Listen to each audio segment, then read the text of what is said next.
Hey, everybody. Thank you for joining us for today's episode of Certainty Talks. On this show, we talk about the system that we use to get clarity on our goals, certainty on how we'll reach them, and wealthy on our terms by rigging the game in our favor.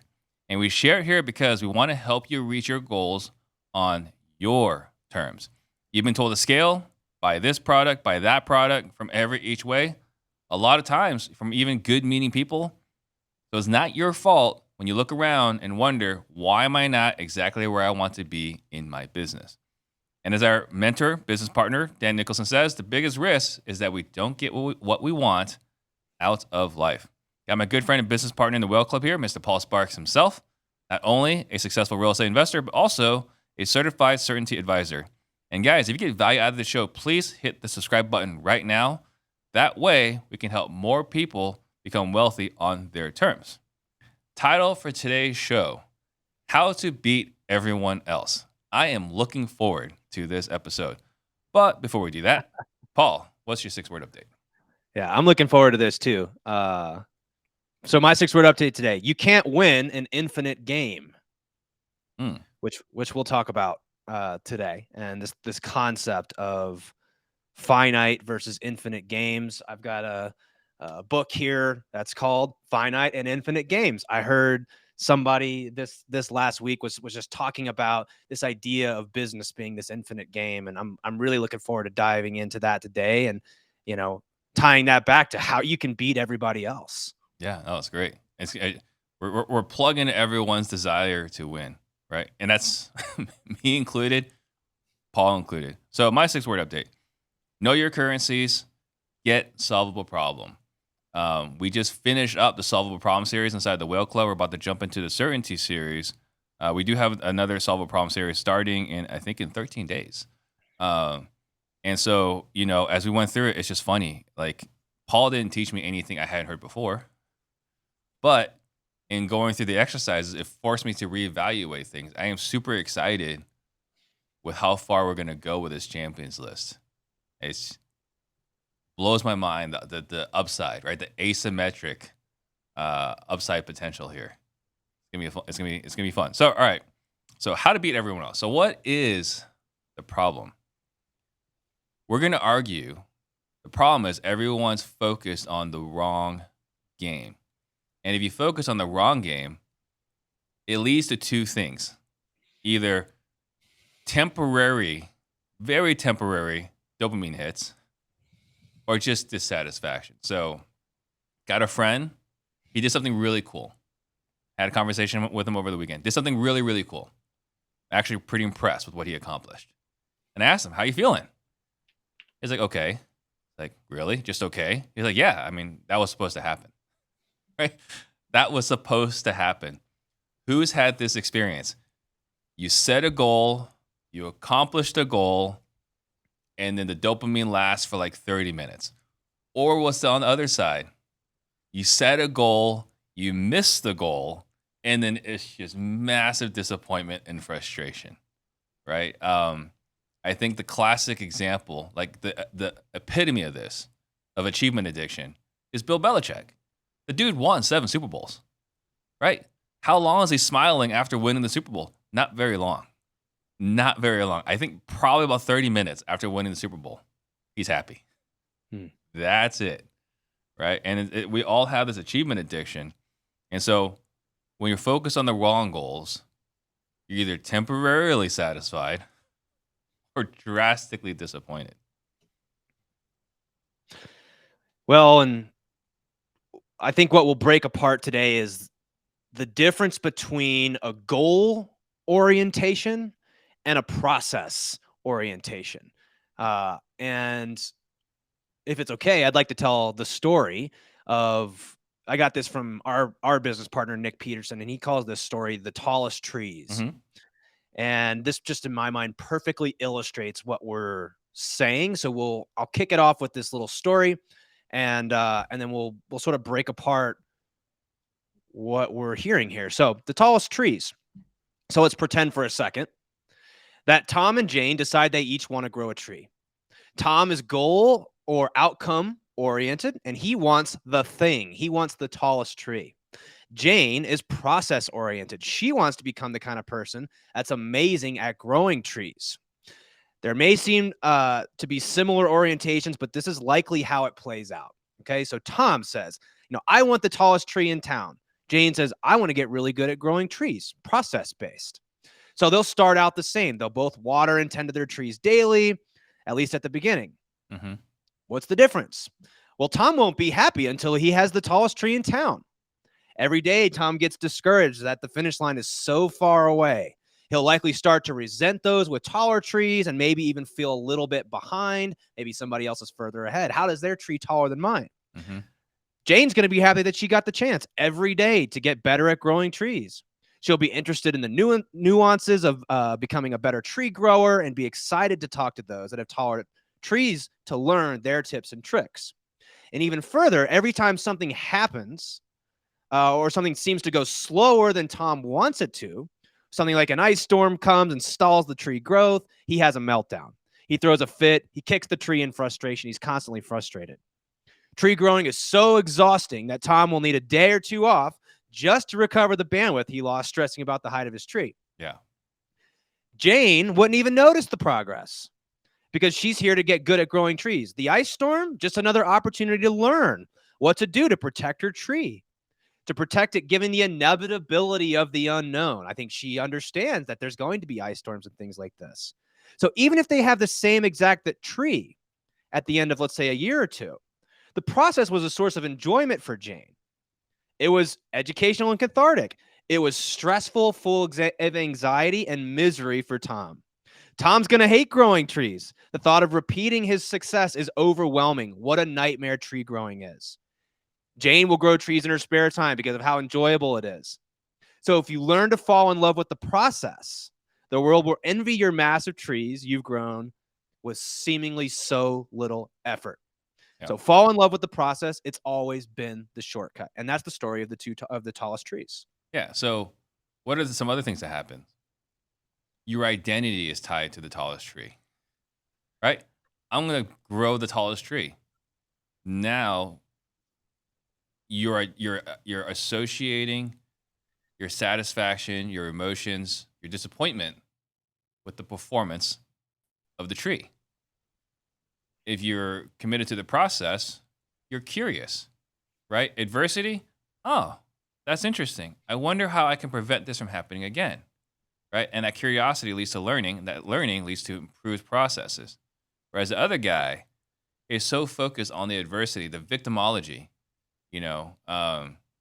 We see this all the time. We lost because of the officiating, right? It's just like you find reasons to explain your lack of success. Versus the other person's like, oh, these are things that are naturally occurring or they're going to happen. Black swan events. Now I know how to better protect myself from black swan events. And it's not to say that after 2 or 3 years that Jane's going to have the tallest tree, right? But there's going to come a point where Tom is going to stop caring about that tree, has moved on to something else. He's going to neglect that tree, and Jane's going to win. Yeah. Well, and I love the analogy of the referees. That makes so much sense to me because I used to complain all the time about the ref. Yeah. And I think when you have these things, these unknowns, like the ice storm in that story, or the ref makes a bad call, the question is if you're so goal oriented and like we have to win this game, otherwise I'm going to be pissed. Well, those things are going to piss you off. Right. You're gonna be upset by that. Whereas someone who is in this to figure out how to be the best basketball player they can be says, wow, I forgot that I have to take into account the fact that the ref's not always going to make the right call. Yeah. This is just normal part of it. And I'm not athletic, right? I've just played a lot of basketball. I'm not athletic. But I just know going in, the officiating is going to suck. And we got to play through the officiating. Mm-hmm. It's just the way it is. Yeah. Well, and so from this book, again, this concept of the tallest trees, and I think it's really well summarized in this book called Finite and Infinite Games by James Carse. Mm-hmm. So if you get a chance to pick that up, I highly recommend it because he says that a finite game is one that you're trying to win, we're playing this game to win it. Mm-hmm. I'm not suggesting that you shouldn't have finite games in your life. Like, some games are meant to be won. We're here just to win this game.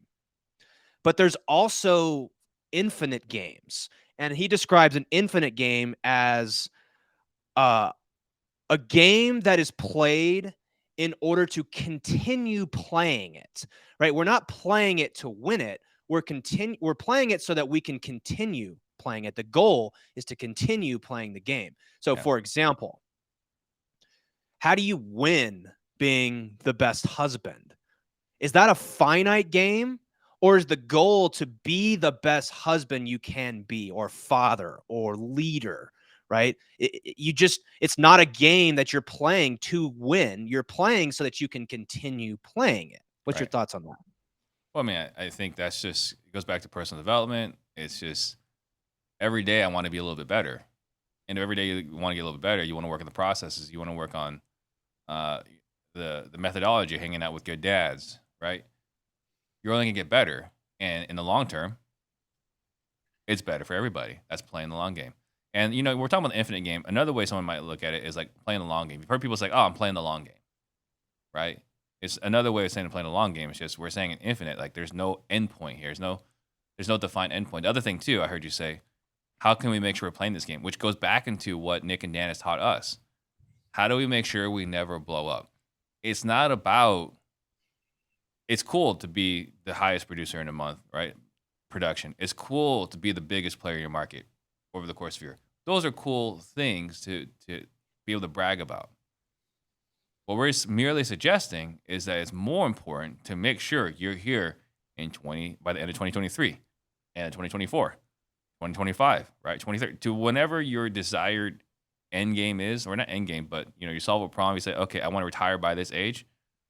We want to make sure that you don't blow yourself up along the way because you're focused on a finite game versus the infinite game. Yeah. Well, I'm just going to take a few notes that I took out of this book. Surprises. So here's the thing. When we talk about the solvable problem, Mm-hmm. to me, that is a finite game. It's a game that we're trying to win. Mm-hmm. I want to get to a point where I have funded the things that I want in my life on my terms and on my timeline. That's a game that I'm trying to win. There's a certain amount of money I need in order to accomplish that. Yeah. And I'm trying to win that game because my infinite game is not how much money can I make? How much, there's a difference, I think. And I don't want to vilify making money. I certainly am. I'm a big fan of making a lot of money. I'm an extreme capitalist. We're on the same page. Yeah. But there's a difference, right? Is a shift in framework. Are you someone that says, I want to make $10 million per year, and knowing that maybe you really only need like $500,000 to solve all your things? There's a difference between saying, I want the tallest tree versus I want to get good at growing trees. And so let's translate this to money. It could be like saying, there's two ways to look at that. One is a finite game might be saying, I want to make $100 million. Not saying that's a bad thing. What I am saying is that's different than saying, I want to get as good as I possibly can at business. And I think that's just a subtle shift in orientation. Or I want to get really good at making money. Or making money, or whatever that is. Yes, in this case, it's like saying that. Now, another, I think, finite game that oftentimes we confuse is I want to make as much money as possible. What you've done is you've created an unlimited boundary, because that is not necessarily a process orientation. Yeah. So you're still fixed on the outcome. I want to make as much money as possible, but you've not defined how to actually win that game. And you're just going to continue chasing more and more and more. Yeah. So, and I want to talk about this later on in a different context. Before we get into it, let's just talk about what are some examples of finite games. Deals per month, right? Deals per year. Revenue per month. Likes. Follows. Doors. Look, I've got thousands of doors. this is not me saying like this is something someone will say, right? Doors, units. What are some other things that people like are that they're chasing? It could be I want to take a vacation this year with it's like these are very goal oriented Mhm. things. I mean, most of us have this. I want to do this many deals per year. I want to make this many phone calls this week. I Mhm. want to But I'm talking you about know, stuff like where it's more ego driven, right? Because I'm talking about like doors, transaction count, revenue, likes, follows. These are more like vanity metrics. let me give you another one. How about this? You're in CG Select and you say I want to get into CG Premier. Yeah, yeah, right. So yeah, this is I mean, vanity, right? Like like this is identity, and we're not saying it's a bad thing. It's just it's for appearance sake, right? It's Well, it's a notch on your belt. yeah, and we run the risk of kind of talking on this show about this concept of people thinking that we don't think that goals, specific goals, smart goals, let's say, Mhm. are valid. I'm not saying that. That's not what I'm saying. What we're saying is we've got to differentiate between a finite game and an infinite game. Yeah, And what is your infinite game? Because oftentimes there's finite games within infinite games, right. right? We Yeah, you have we to have want to milestones. win. You got to have milestones. If you Yeah. can't get there. If you don't have a fixed milestones. But like instead of like I want to wholesale 10 deals a month. You might say I want to be really good at wholesaling, right? Mhm. Instead of saying I want to, you were saying make $100 million. Like I want to be really good at making money. Instead of saying I want to have thousands of doors, like 3,000 doors, you might say I want to be really good at buying and maintaining doors. Yeah. Well, because also when you define a like a specified conclusion, this is what has to happen. Hmm. Um, you're not open to what we call time and randomness. You're not open to the the possibilities that could present themselves to you. Hmm. And so one of the quotes I pulled out of this book, it says, "To be serious is to press for a specified conclusion. This is the specific goal that I want. To be playful is to allow for possibility, whatever the cost to oneself." So it goes back to the tallest tree. The fact that the ice storm came and hit, is that a reflection on Jane? No. No, but Tom takes that as the world is against me. It's out to get me. And playful or curious, this is the orientation I think that most people that are in this playing business like an infinite game Hmm. are seeing things. And I'll give this example. You guys are maybe you've heard me say this before, but part of what my solvable problem is to get to a place where I've got my finances where I want them to fund the things that I want in life. Because my infinite game, like I like to say, is to play business like a sport, to play business like pickup basketball is this particular sport that I like to Yeah. play. And why do I like pickup basketball? Well, because I played on teams for a long time. I had obligations. We were trying to win a championship or a game or a title or whatever it was.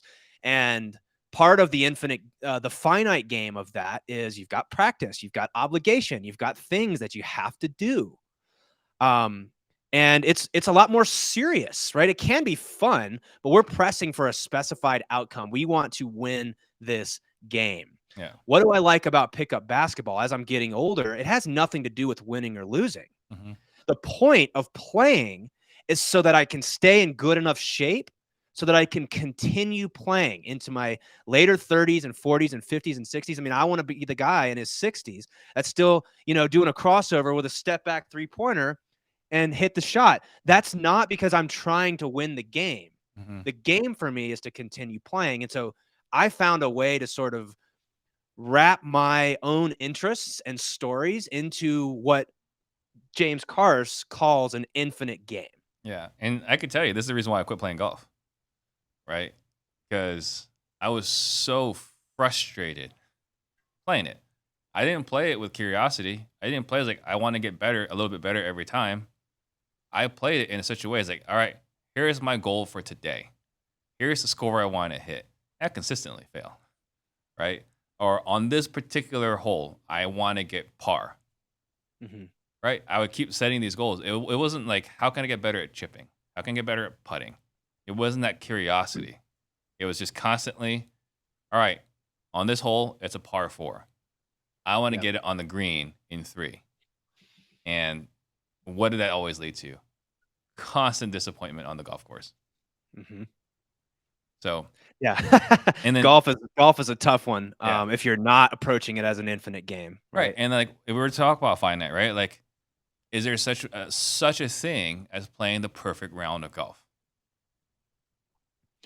I don't think so. No. But that's the thing is there's always more. You can always get better at golf. So I think that's what we're advocating for here is if you're approaching it as how do I get better at golf versus how do I beat the top score out there, both are, I'm not saying it's not a valid goal to have. What I am saying is those are two different things and two different orientations. So if you're really trying to beat everyone else, then this actually goes back to the anti-fragile conversation that we've had. When the ice storm comes or bad things happen or you hit a bad ball on the, you're chipping and you completely whiff or something, right? You hit behind the ball, massive divot, and the ball trickles forward 5 feet. Yeah. Are you someone that says, wow, that's interesting. What do I do to fix that next time? How can I get better? Or are you someone that gets really frustrated with the process? That's me. I get really frustrated with the process, which is why I'm better fit with basketball. Yeah, either the ball's getting thrown or the club's getting thrown. Yeah. So I think it's good to have finite games, and maybe that's a good place to kind of launch into. You've got to have clarity on what it means to win. What does success mean for you? When is it ever going to be enough? Because if your finite game is constantly moving the goalpost and your goals constantly are these finite things that are continuing to move further out, further out, further out, you're exposing yourself to two options. One is you get there and it's like what your buddy was saying. Well, that's what you're supposed to do. You set a goal and you hit that, or you don't hit the goal and you feel this anxiety. And again, what I'm a big advocate for is define your solvable problem so that it is a winnable game, because money can be an infinite game, but you've got to make that shift in your head. You've got to have enough, I think, certainty, financial certainty, that you're going to be okay. Because if you want to have this playful approach towards business, you can't define what it needs to be, because those two things are in conflict with each other. Yeah. Like we got Matt Hoover, right? He's in the Well Club, and his share yesterday I thought was phenomenal. Right now, they're trying to figure out how to reduce waste in their hamburger steaks. A weird concept, right? Matt runs a country cooking kitchen outside of Memphis. So yeah, right. So he's got a restaurant, and so what's he doing? He's running a process, and every month they're focused on how to reduce the expenses on one particular line item. Is he going to cook the best burger in Memphis, or is he getting obsessed with the process so that he runs the most financially sound restaurant in Memphis? Right? He's committed to the process, and so recession, whatever things happen, these black swan events like this ice storm, you're better sheltered for it. And then I know before you continue, I just want to hit on one other thing. I can't remember who it was. It was a kicker. I think I can't remember what team. But you want a Super Bowl, right? You want a Super Bowl. That's the goal every season, is to win the Super Bowl. He won a Super Bowl. and he was depressed because his identity was tied to winning the Super Bowl. And now that he's done it, he's got no identity. Right? So he's depressed. He was in a hotel room. He was like, is this all there is to life? Yeah. That doesn't sound like fun to me. So be careful. What does it say? You play stupid games, win stupid prizes. Yeah. If you got to be careful what game you're playing. Mm-hmm. And so, because if you play stupid games, you're going to win stupid prizes. Right. And speaking of that, and speaking of these, I think we've all experienced uncertainty. The problem with making plans is that surprise usually is detrimental to a very well thought out plan. Well, what happens when you run into something you didn't expect? Usually it's not beneficial to your plan. Right. And in this book, he says surprise causes finite play to end. So you're trying to win the Super Bowl, and then your quarterback blows his knee out. Surprise! Right? Well, now the finite game of trying to win that season, it's over. Right? Right. But here's the thing. Surprise is the reason for infinite play to continue. And infinite players continue their play in the expectation of being surprised. The point of an infinite game is to experience all of the surprises, to learn about all the things that could happen. Wow, didn't expect that ice storm. Wow, didn't expect the quarterback to go down in week 4, right before some big opportunity or something like this. And you're surprised by it. And it's what contributes to the continuation of play.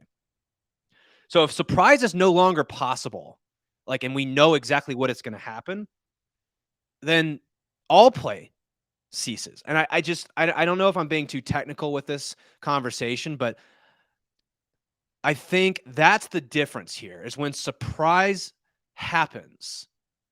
Are you someone that is curious about that? Or are you the person going over and kicking the tree because you're like, man, this is so frustrating. It didn't happen exactly how I wanted it to happen. Yeah. Well, and it goes back to what we talked about, right? Be certain on the destination, but uncertain how it's going to happen. Right? Yes. There's going to be surprises. Opportunity might present itself.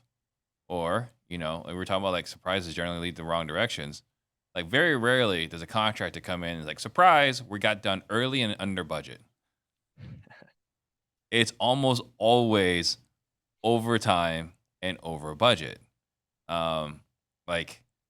Escrows they very rarely close early. Generally, the surprise is we try to wholesale it after you wholesaled it to us. Or our hard money lender or private money lender apparently needs to walk through this property before funding it, right? It's never a surprise that benefits us. It's very often, 90+% of the time, a surprise that makes things way more complicated or more challenging. Yeah. And I think the more training you get, so he says to be prepared against surprise is to be trained. You can, let's take sales training for example. You can train yourself to be prepared against all the objections that they might come up with. And I think of those as the little surprises that the sellers bring to the conversation. Yeah. And you can be trained on how to deal with these different things. But so to be prepared against surprise is to be trained. To be prepared for surprise is to be educated. And why I like that phrase is because there's a difference between being trained on something versus being educated on what reality is. The reality is there is no way to train against every surprise that's out there. Right. You need to be able to dynamically adjust when there are surprises, because again, you're going to be frustrated when you get into a situation where you run into a surprise that you weren't trained for. Oh, I don't know how to handle this. Mm-hmm. That's training.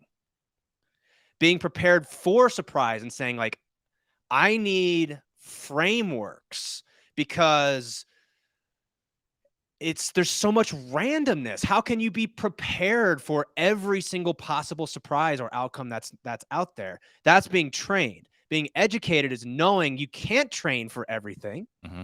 You have to be able to adjust and adapt on the fly. And I think that's the difference, what he's trying to explain here. And I think that's what we try to accomplish on this show, is not to sit here and say, here's how you handle every single thing that's ever going to come up. Yeah. We want to be equipped with the toolbox, the tool belt, as we like to say, so that you can navigate the terrain, because the unexpected is undefeated. It's going to happen. Mm-hmm. Unexpected things are going to happen. And are you someone that benefits from surprise? It makes you stronger or more anti-fragile. You know, when bad things happen, quote, bad things, we deem this as bad if we're playing a finite game. Yeah. We deem this as really helpful to help us adjust and update our understanding of reality when we're playing a finite game. So, or an infinite game, I'm sorry. So another way to look at this, when events occur, right? Interest rate hikes, COVID, recession, banks shutting down. Playing a finite game, you're focused on yourself. This sucks. I'm going to miss my goals. I'm going to miss my targets. Playing an infinite game, I'm actually excited every time bad things happen, because I know that I'm equipped and my competition isn't. Mm-hmm. I know they're not prepared for this.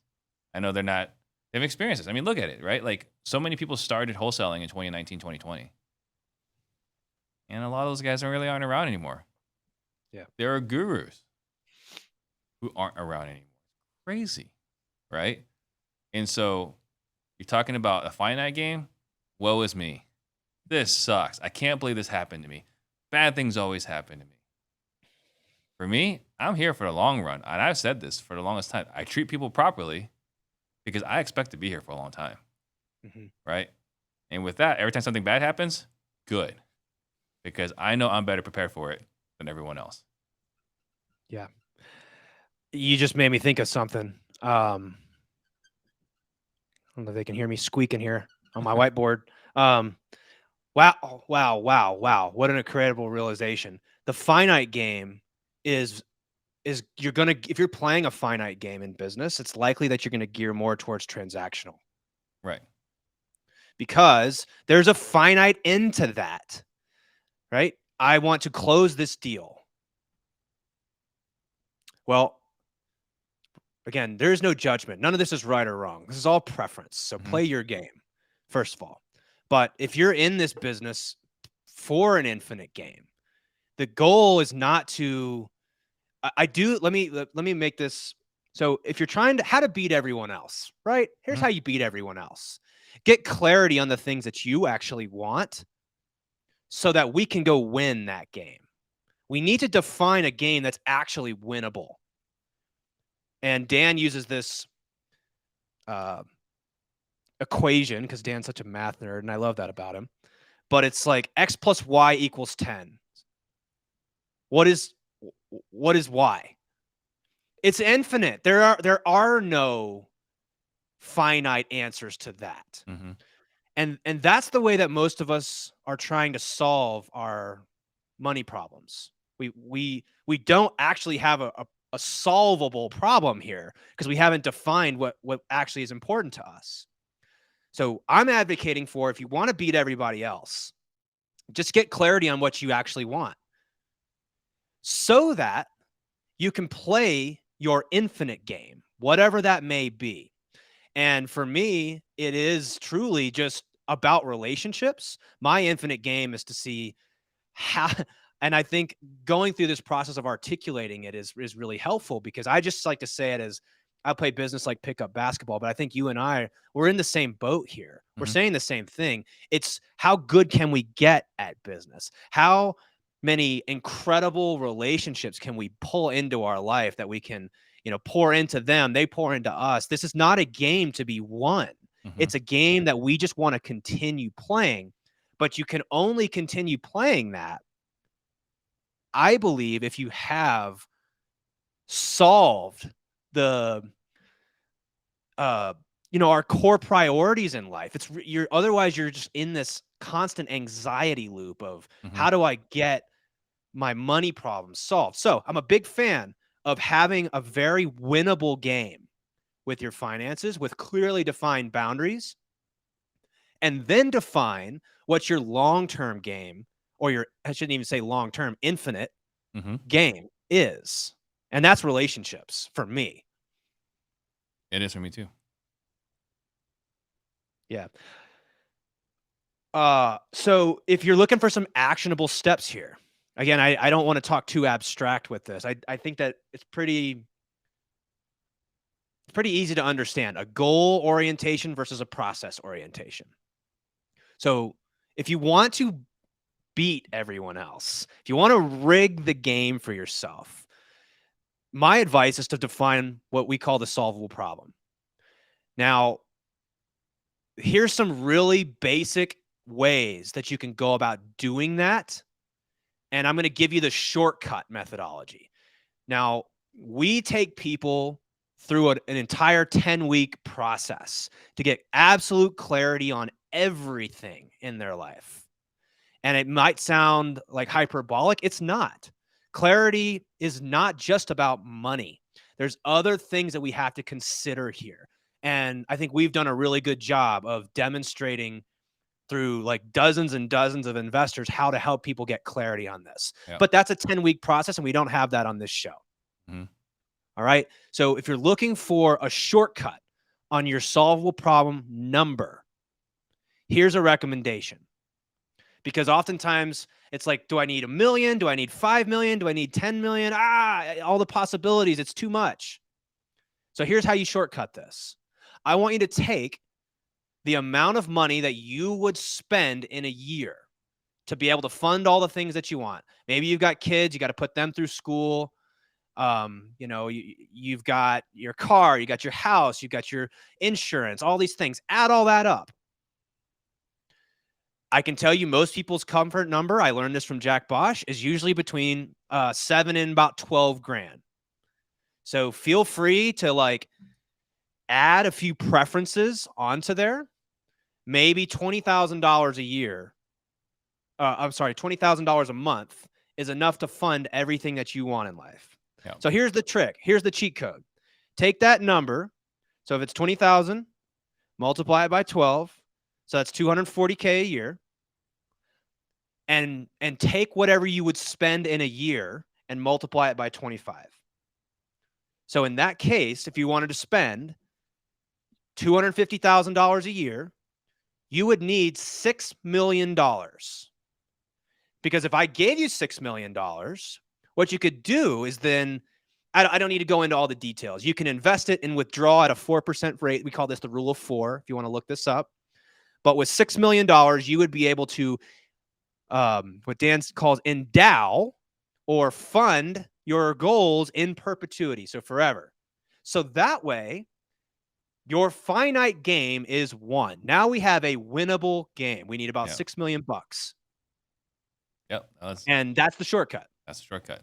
I want to, as we're winding down, I want to kind of touch on something else, right? Like Cole Taylor, he spoke at the last Collective Genius event, and he talked about your health targets. And so, there was a couple of different things that he said that really made an impact for me, and it goes back to finite and infinite. If I'm trying to get to 190, that's not really a finite or infinite game, but I'm trying to get to 190. And I say, Paul, I have to have my diet be this exact way. And we're human. Our willpower wanes. Our discipline wanes. And so Friday night, you have this terrible cheat meal. What happens if you're playing a finite game? Oh, Shame, guilt. shame. Yeah, I feel terrible. I can't believe I let myself down again. I'm so emotionally weak, mentally weak. Darn it all. And then screw it. Forget the 190. That's the finite game. Infinite game. Instead of saying I'm trying to get to 190, I'm training to get 190. I am training to be 190 pounds, right? That's the target. Trying versus training, different mental programming. And then I'm training to get to 190. And every time I stuff something in my face, it's a vote. Am I voting for 190 Steve, or am I voting for, fatter, less effective Steve? That's a vote. But it's an infinite game. So we're not saying, oh, you had this cheat meal, you're a terrible person, forget it, you were never going to be 190. It's like, okay, we had a hiccup. We had an ice storm event. We had an ice storm event where we went to Cold Stone Creamery, right? But we get back on track, right? We don't just give up the game because we're not playing a finite game anymore. We're playing an infinite game. And I thought that was so powerful for the framework to say, to allow yourself to forgive yourself for making mistakes, for not being perfect. But when we're playing a finite game, it goes back to the golf course. Why did I top the ball off?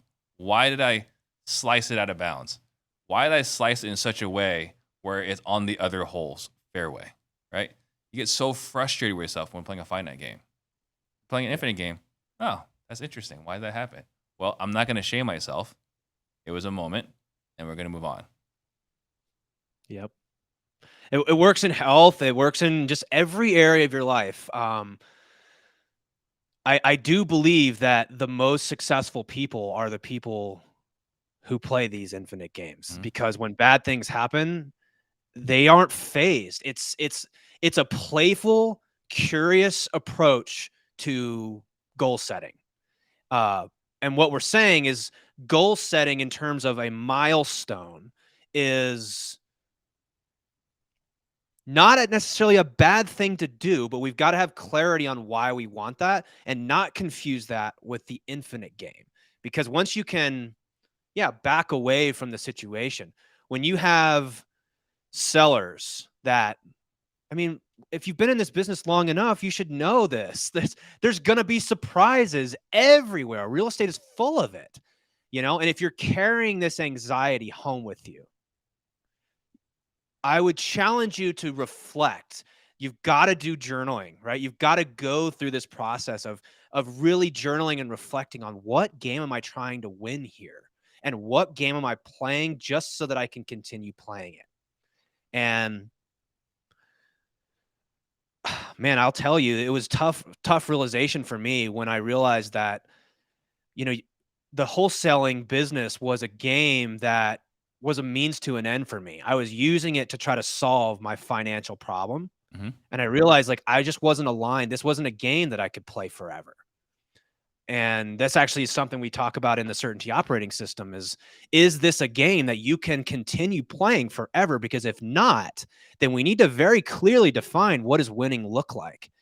And then be willing to say over time, this doesn't get me closer to what I want, which is, for me, is happiness and fulfillment in business. That comes through relationships. And for me, again, this is all just personal preference for me. So yeah, I think what we're hoping that everybody takes away from this is the people who are unbeatable, for whatever reason. I'm thinking of Alex Hormozy right now. That guy is, he has such a energy about him that he's just trying to be the best version of himself he can possibly be, the best version of himself in business. There is no winning that for him. And therefore, there is no losing. He doesn't lose. Why? Because he's designed an infinite game. You can't win or lose an infinite game. The point of it is just to continue playing. Yeah, and I think another way to look at this, everyone else, right? You're thinking of Hormozy. I'm thinking of Jocko Willink. He made a video. Good. Hey, mission that we planned? Good. Right? No matter what the news is, good. Because you get to be curious on how to get better, right? Mission got canceled? Good. Now we can better prepare for our next mission, right? So we're also focused on the woe is me, whereas the infinite game is good. So before we wrap it up, Paul and I got some really good news, right, on Wednesday. I think it's really cool, but we can't announce it yet because it's not official. So stay tuned. Pay attention to Paul's social media. Pay attention to my social media. I think it's going to be great. It's going to be awesome for us. And if you guys are interested in learning how to implement a reliable, profitable, fulfilling business, we invite you, first, buy Rigging in the Game. I recommend this book 3 times in the past week. It's the most I've done it in a week, right? But they're asking me questions like, can we just slow this down a little bit? Before I can even answer this question, I have a few more questions, right? One of them was, which currency is most important to you? Like, what do you mean? It's like, all right, so we got to unpack that, right? And after we did that, highly recommend reading Rigging the Game. So buy Rigging the Game. And if you enjoy the book, understand, Paul's been working with Nick and Dan, learning directly from them. If you have any questions on how Paul and I are implementing these principles inside of our business, we invite you to go to realestatecertainty.com, schedule a call. All we ask is, just make sure you read the book before you talk with Paul so that he can add more context to help you kind of unpack or really diagnose what's going on in your life and business. Yep, happy to do it. And this stuff is really powerful, and I do think it starts by reflecting. So part of what we learned in Rigging the Game and out of this book and the Certainty operating system and all the things that we're talking about here can be summarized, in my opinion, in what we call the 3 C's. So the first C is clarity. And I think what we're talking about today is clarity on what game are we actually playing here. Mm-hmm. Are we playing a game that we're trying to win, or are we playing a game that we're trying to just continue playing because we want to play it? So we got to get clarity. That's the first C. Once we know where we're going and what what we're trying to accomplish here, the second C is certainty. And this is the road, this is the how, the toolbox, how to navigate the decisions in your life. Should I wholesale this house? Should I flip this house? Should I go into a new market? Should I not? Should I try to get into bigger deals, or should I not? Should I be transactional or relationship based? These are all the types of things that we help you navigate. And this has made a massive impact on our business. So second C is certainty, and the third C is what we call collapse time. Now that we know where we're going, we're going to look for ways to get there with less risk and less effort over time. And so this is a very systemized process. I'm clearly passionate about this stuff, right? So I do this for people because I enjoy it. This is my infinite game. So if you've read Rigging the Game and you're interested in how to get more clarity, more certainty in your life, you want to build more reliable, profitable, and fulfilling businesses, I'm happy to share with you how we're applying this inside of our businesses. This is a 45-minute session. I'll sit down with you and I'll show you exactly how we do that. So I encourage you, if you're interested in learning more, please read that book, set up a time with me, and I would, very much look forward to showing you how we're applying this in our real estate businesses. All right, perfect. So thank you guys for watching. See you guys next week, and stay tuned for a big announcement.